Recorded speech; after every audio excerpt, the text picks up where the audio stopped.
Ek wil graag saam met julle lees Jesaja 43 vers 1 en 2.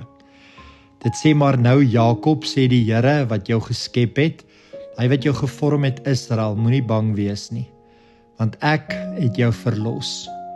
Ek het jou by jou naam geroep, jy behoort aan my. Wanneer jy deur diep water van moeilikheid gaan, sal ek by jou wees. Wanneer jy deur riviere gaan, sal hulle jou nie wegspoel nie. Wanneer jy deur vuur van verdrukking stap, sal jy nie verbrand nie. Die vlamme sal jou nie verteer nie. Julle is 3 waarhede om in jou hart vas te hou. In die eerste plek, ek het jou by jou naam geroep. God se liefde vir jou is persoonlik, is nie vaag of algemeen nie, hy ken jou naam. Die tweede groot waarheid hier is water en vuur, dis beelde van krisisse en pyn. God beloof nie dat ons dit nooit sal beleef nie, maar hy beloof dat dit ons nie sal vernietig nie.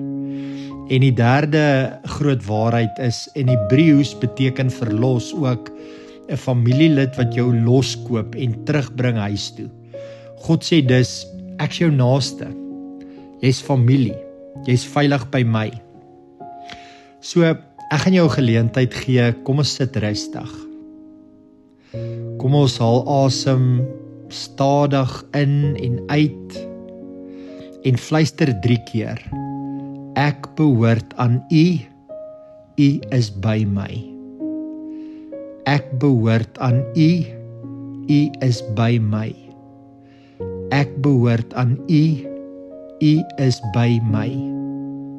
Nou stel jou voor jy stap deur water en God se hand hou jou vas. Stel jou voor jy stap deur vuur en Jesus stap hier reg langs jou.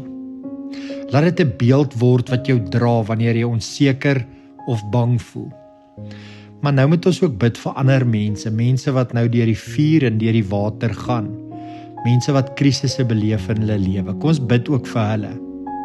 Here, ek dink nou aan iemand wat deur swaar dinge gaan. Ek bid dat U vir hulle net so 'n werklikheid sal wees, soos hierdie belofte sê, dat die water hulle nie sal wegspoel nie en die vuur hulle nie sal verteer nie.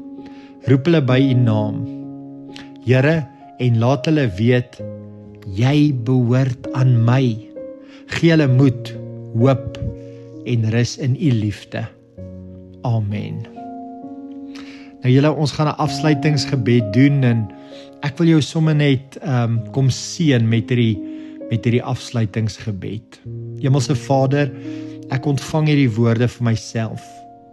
U sê ek is U sin en U sal my nooit alleen los nie. Dankie dat U saam met my deur die diep water gaan en saam met my deur die vlamme stap.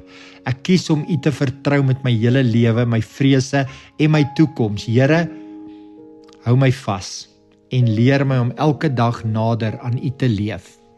Amen.